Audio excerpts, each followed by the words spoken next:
Namoonni baay'ee onlaayinii fayyadamuudhaan qarshii guddaa hojjechaa jiru.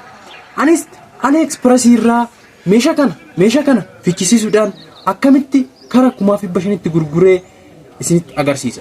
Hordoftoota chaanaalii kiyyaa. Ani chaanaala kanaan kan isin dhiyeessu onlaayinii biizinasii fi biizinasii qofa. Silkii kee harkaa qabda taanaan maaliif ittiin hin jijjiiramtu? Chaanaalii kanarratti hojii onlaayinii fi waa'ee biizinasii kan itti dhiyeessinu yoo ta'u, warri chaanaala kanaaf haaraa taatan viidiyoo kana subscribe, like, share gochuudhaan maatii chaanaala kanaa ta'uu dagatina. AliExpress irraa akkamitti meeshota order goonee asitti fichisiisnee qarshii irraa argachuu dandeenya? Aappii kana barbaannaan karaa telegiraama keessan deemuudhaan beekaa tiyuu 2 jechuudhaan sarrachaa. Amma karaa aappiitti deemuudhaan akkamitti AliExpress irraa order gochuu dandeenya kan jedhuun kan isinitti agarsiisu ta'a. Amma meeshaa nuti barbaannu filachuudhaan jechuudha. Meeshaa nuti ajajuu san barbaannu filachuudhaan meeshaa san ajajuu ni dandeenya jechuudha.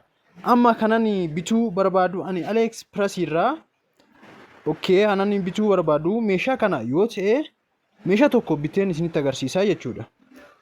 Amma xiqqoon eegaati meeshaa ani bituu barbaadu kaartii keessa galuudhaan meeshaan ani duraan kaartii keessatti galchee yoo ta'u meeshaa kanan bituu barbaada jechuudha. Meeshaa kana immoo akka discount naa godhu yoo barbaade copy link gochuudhaan karaa telegiraama kiyyatti deemuudhaan Alilio Express kan jedhutu jira jechuudha. Alilio Express coin an jedhu link kana itti paste nan go'a. Nan ergaa fi achumaan xiqqoo ishii naa eeguwaan linkicha san an qinnaasha qabu san discount naa gochuudhaan karaa kanatti naa fidaa. Xiqqoo ishii eeguudhaan internet kiyya xiqqoo shan stabilii waan ta'eef xiqqoo isin tursiisuu danda'a. Kanaaf dhiifama isin gaafachaatu AliExpress irraa akkatti viidiyoo ittaan immoo meeshaa maastar kaardii akkatti baasuu dandeenyuun isinitti himaa jechuudha. Maastar kaardii jechuun fakkeenyaaf hojii onlaayinii tokko yoo isinii kaffalamuu barbaade hojii onlaayinii san doolaara itti galchuudhaan hojii onlaayinii kan itti hojjettanii maastar kaardii jechuun sanii jechuudha. Baay'ee bareeda. Okay, amma naa fideera meeshaan kun baay'ee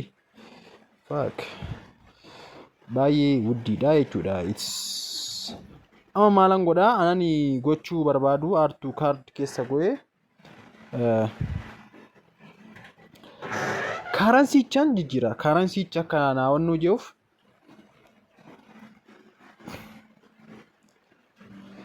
karansiicha karaa maalittan jijjiira? Karaa afaan USD tti jijjiiree meeshaa naaf fiduutu jira jechuudha. Meeshaa amma naaf fidu san nan tuqaa kaartii keessa galee meeshaan amma naaf dhufe sun duwwaa tuqaa 73 jira jechuudha. Poortaan ani maalan barbaade meeshaa uffata hodhuun barbaade jechuudha. Kana jechuun meeshaan kun doolaara meeqaa? Doolaara tuqaa 3 tuqaa meeshaan amma kan xiqqoo rakkasusaa barbaadna jechuudha. Isa asitti buy now kan jedhu kana tuquudhaan meeshaan amma argadheera. Meeshaan kun akkana naan jira buy now kan jedhu kana tuquudhaan qarshii ammam akka wannoon kun natti fudhatu nan galchaa jechuudha. Amma maanni kan wannoo jiru add shipping address kan jiru kana add new address kan jiru kana Itoophiyaa goonee first name kana maqaa keenya barreessina. Maqaa keenya yoo barreessinu Fraol Shibruu jennee yoo barreessinu as biratti immoo lakkoofsa bilbilaa keenya barreessinaa jechuudha. Sagalasii barreessinee lakkoofsa bilbilaa keenya yoo barreessinu as biratti iddoo nuti jiraannu magaalaa keenya barreessinaa jechuudha. Ammaan isitti agarsiisuudhaaf akkana jedhee yoo barreessu ingiliffumaan barreessinaa Tulluu Booloo jennee kanallee rakkoon qabu maanni isteetii kana isteetii kamirraa onnoo jettaa jedha. As biratti kamii Oromiyaa jedhaanii jechuudha. As biratti yoon as biratti qo'e naan finne Tulluu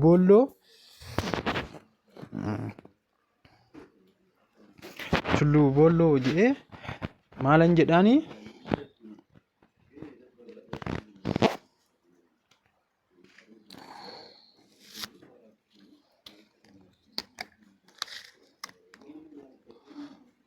Tulluu Boolloo jedhaanii jechuudha.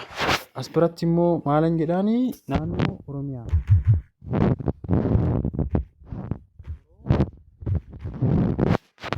Yoon jedheeni kana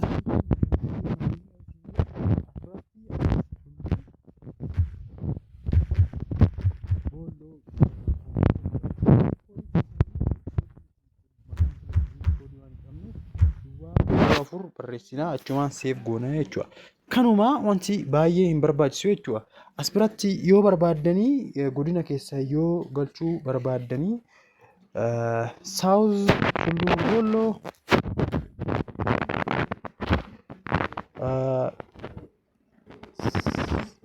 South West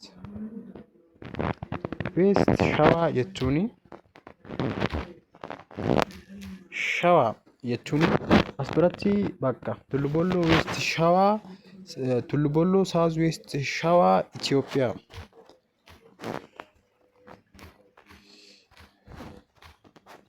Itoophiyaa jechuun dandeessu. As biratti naannoo isin jira ishii Tulluu Boolloo yee ziip koodii galcheera achumaan seef jettuun jechuudha.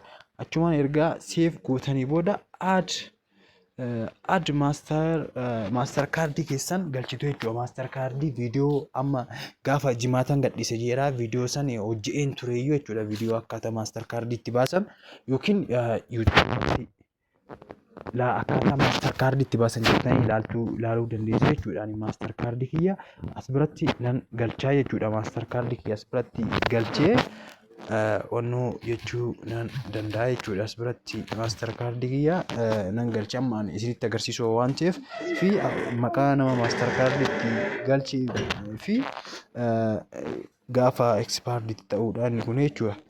Fi CVV isaa galchee jechuudha. Ergan galchee booda as biratti maalan jedhaa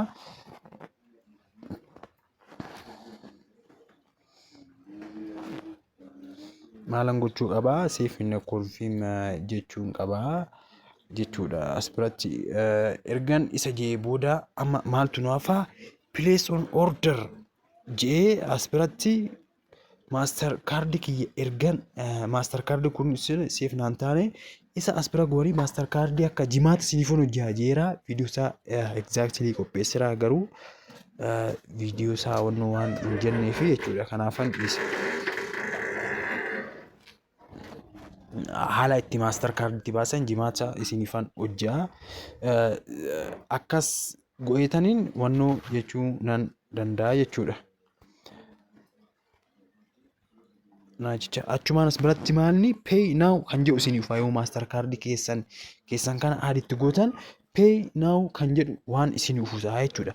Pay now kan jedhu san tuquudhaan bakka nuti maaster kaardii keenyarraa qarshii san kutee mi'a san bituu ni dandeenya jechuudha. Yoo viidiyoo kana like share chaanala kiyya subscribe naa gootan diiteelii isaa haala maaster kaardii itti baasanii fi akkamitti akka gurguran telegiraamii qaba. Ani amma nama fakkeenyaaf isin yoo wannoo irraa fiddanii yoo AliExpress irraa fiddanii meeshaa AliExpress irraa fiddanii yoo isin irraallee ka'uu baate meeshaan jira garuu erfoonii faa yoo barii fiddanii erfoonii faa baay'ee namarraa ka'a jechuudha. Erfoonii fidee baay'ee narraa ka'ee jira jechuudha.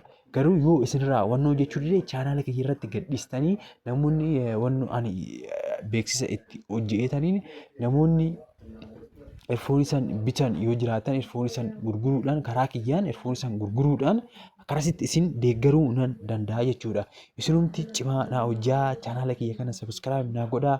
Anis yeroo itti fuutti viidiyoo bareeda ta'een viidiyoo kana caaluun waan walagarru ta'a nagaan naa ta'a. Viidiyoo kana subscribe gochuun fi hiriyoota keessaniin ga'uun raaffatinaa.